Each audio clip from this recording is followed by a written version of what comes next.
Right. Hello, everyone, and welcome to Virtual Family Day Sun. I'm Emily from the Museum of the North, and today we're here with Dr. Teresa Nieves, who is a scientist at NASA Goddard and the lead NASA scientist on the Solar Orbiter. And we're going to talk about exploring the sun. Let's start with a very simple question, which is, why do we explore the sun?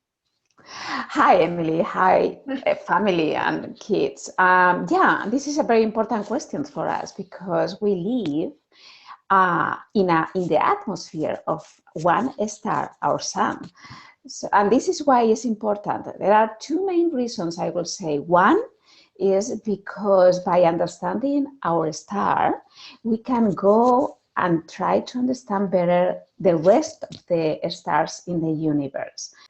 Also, we live, as I said in the beginning, in the atmosphere of our star, the sun.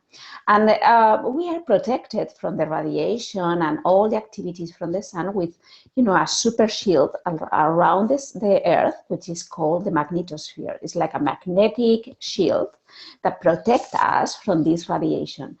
But now we are thinking about to go to Mars, right? Or to go to the moon.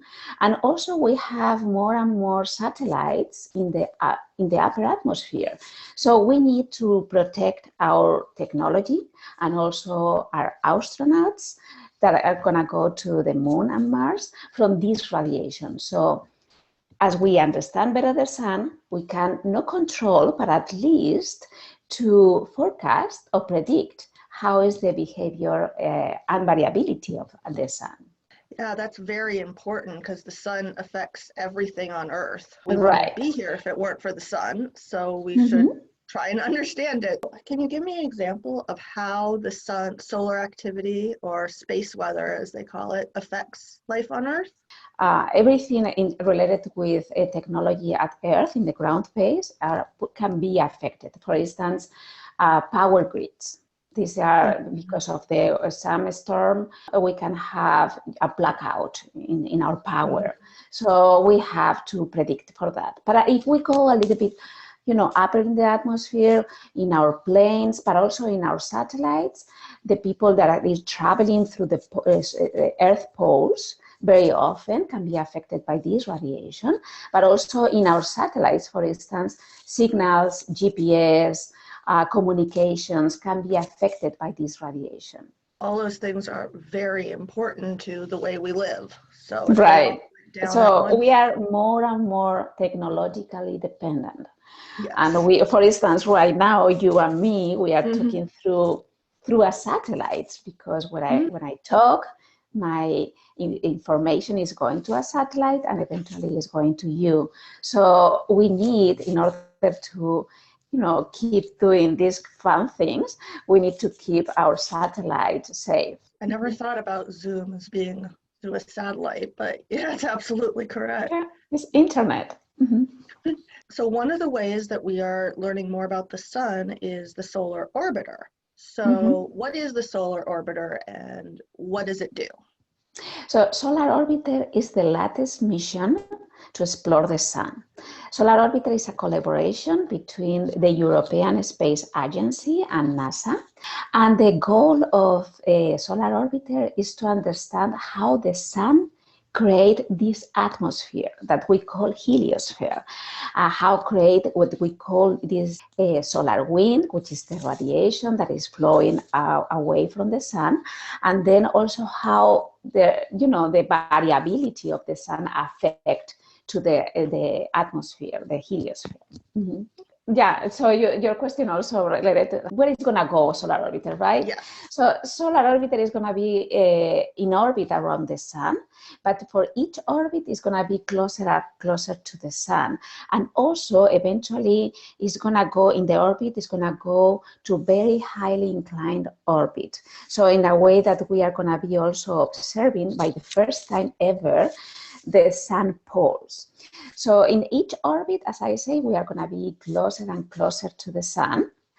And we are going to reach almost 30% the distance, sun-Earth distance. Must be a very complicated technological It, accomplishment.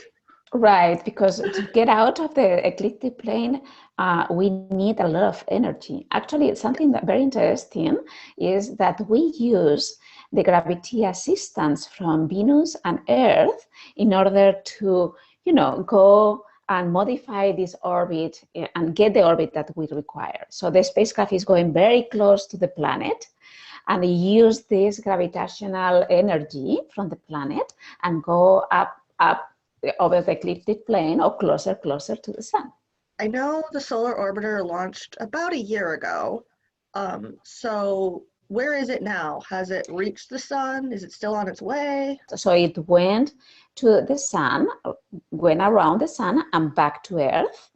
And now we are in the second orbit. We just passed what we call the perihelion, which is the maximum approach to the sun. It's like 40% of the distance on Earth. And then right now it's coming back toward us. Mm-hmm. So it's not like the Perseverance rover where you get to celebrate one date where it's landed because it's orbiting. It's orbiting, right. Yeah. So the orbit is around 150, 180 days. There's been many missions to the sun, but one of the most recent is the Parker Solar Probe, which launched 2-3 years ago. Mm-hmm. And my understanding is that the Parker Solar Probe is getting closer to the sun than the Solar Orbiter, but the Solar Orbiter has more instruments to observe the sun. So how will these two missions work together or share their information? So actually both concepts first in the beginning, let's say they were born very, very close each other. So they have been like twin sisters for years, and they have been working together because they are both very complementary. So Parker Solar Probe is going to be closer than ever to the sun, and it's going to be able to take measurements, critical measurements, in order to understand better our star, right? Parker has just 4 instruments. Solar Orbiter has 10 instruments, and we are also having 6 telescopes. With these 6 telescopes, we are going to be observing small scales at the sun, large scale structures at the sun, and we are going to be also able to track these structures all the way from the sun away from in the heliosphere. Both are currently working together. They are working together to, cover the gaps that any one of them can have because they don't have enough instrumentation. So they are working together in order to enhance the outcomes of each mission. Well, that's great that they can design these complementary missions for different purposes, but that they help each other out in a way. Right, and we have members of the teams in Parker that are also part of the teams in Solar Orbiter. So we try to learn, and then we work together. So that leads me to my next question, which is, how did you get involved in this project? Why do you study the sun, and how did you come to this? I started to get engaged with the sun like 25 years ago, but I'm from Spain, from Madrid, and my university, Alcalá University, where I did my PhD, there are a team working in Solar Orbiter from 2000, when I was studying my PhD. And then when I came to NASA to work, I started to be, of course, very interested in the mission. So a couple of years before the launch, I was more close working with the project scientist team. And then eventually last year, I became the project scientist in the NASA part. I'm the project scientist now for this mission. So, yeah, the interest for Solar Orbiter has been from long time. Mm-hmm. Yeah, these missions take very long time to plan and execute, and that will continue because you have all the information to analyze now. Because still there are many things to know. Yeah. That brings up a good point, which is, so now this Solar Orbiter is millions of miles away orbiting the sun. How are you controlling it? adjusting its orbit or getting information back and forth when it's so far away and we can't go there? Mm-hmm. So there is a team working, a operational team that is working in every day, 24/7, to be in touch with this satellite and control the orbit and the information that is collecting by the instruments. So there is a high gain antenna. That is, if you go and see the pictures of the satellite, you can see that it's fold and unfold. When it's very close to the sun, because it's hot, the temperature is very high, and the magnetic flux is very strong, the high antenna is folded. But when the orbit is close or away from the sun, closer to the Earth, the high gain antenna is unfold and then communicate with Earth. And then in that way, we can collect the information that is collecting by the instruments, but also we can send commands to the satellite to modify orbits or anything that we need to do in the satellite. Mm-hmm. It's amazing that we're able to do that from millions of miles away to Right. explore all these places, because we can't, if we go to the sun, we would burn up, but we can send these robotic explorers to do the work for us. So that's a very interesting point, because probably somebody listening this conversation between you and me can say, okay, but if we are so close to the sun, how can we protect this delicate instrumentation? Well, if you go to the website and put Solar Orbiter spacecraft, you will see that the spacecraft has a very big shield that is protecting all the instrumentation behind from this radiation. There are also small holes in the shield that allow the telescope to peek through and observe the sun. So, but it's very technologically has been very challenging, because we need to protect this delicate instrumentation from the sun radiation. And how to do that is, for engineers, has been a headache for years and a challenge that finally they accomplished. Mm-hmm. And it's even harder because, I mean, the sun's so far away, and once you launch it and it goes to the sun, you can't then go back and redesign it. It's already there. You kind of get one shot at it. Right, you're not gonna go there and fix whatever is not working. Right. Yeah. So there are many tests before to launch any spacecraft to ensure that what we put right there is gonna be working. So far, what is the most exciting thing you've learned from this project, either from working on it, getting it going, or something you've learned from the information it sent back? There's something that I love a lot from this mission is the international collaboration and component.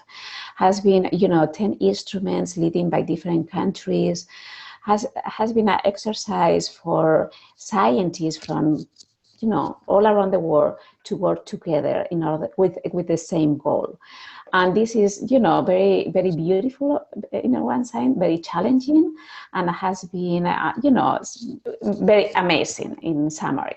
So on the other hand, from the scientist point of view, I'm still learning. I think this mission is going to bring a lot of discoveries and a lot of information about the sun. It's going to be amazing, fantastic, the science that we are going to be able to do and learn. So right now, what I love is to see what they call the campfires. There are small flares, small explosions at the sun that cover all the surface of the sun.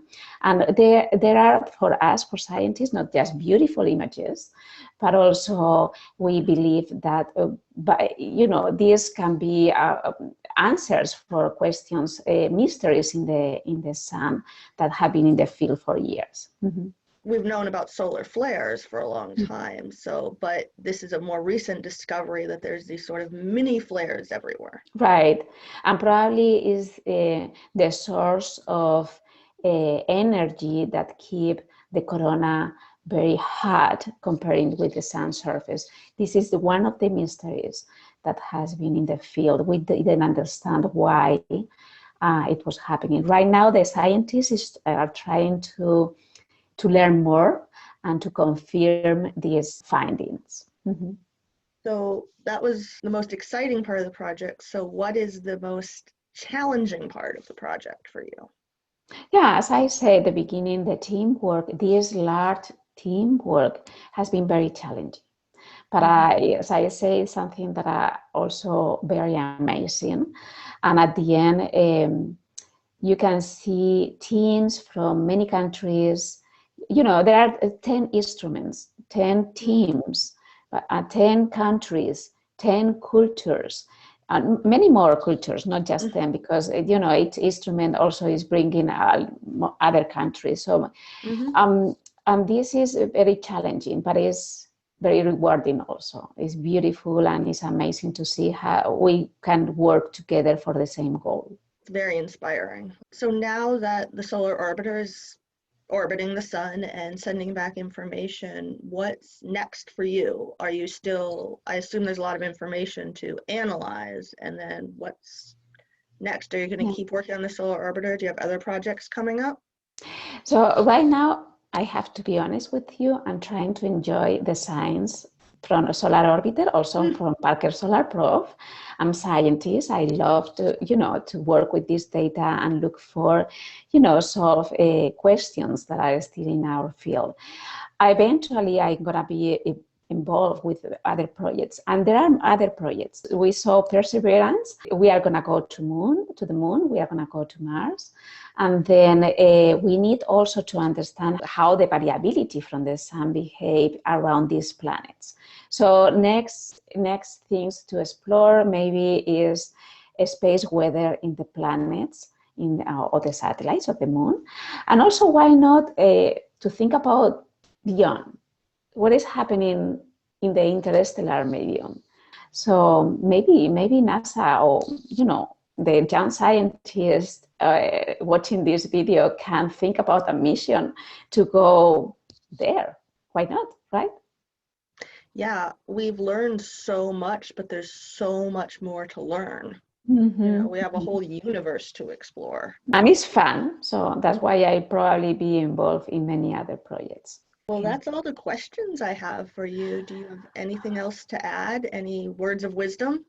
No, just thank you for inviting me to participate in these activities. It's always a pleasure to be here, and you know all where you can find me, and I'll be very happy to answer your question about Solar Orbiter, the Sun, or the other missions. Well, thank you very much for joining me today, and everyone who's watching this can go to our website and find more information and also hands-on activities so you can explore the sun for yourself. So thank you very much. Thank you. Bye.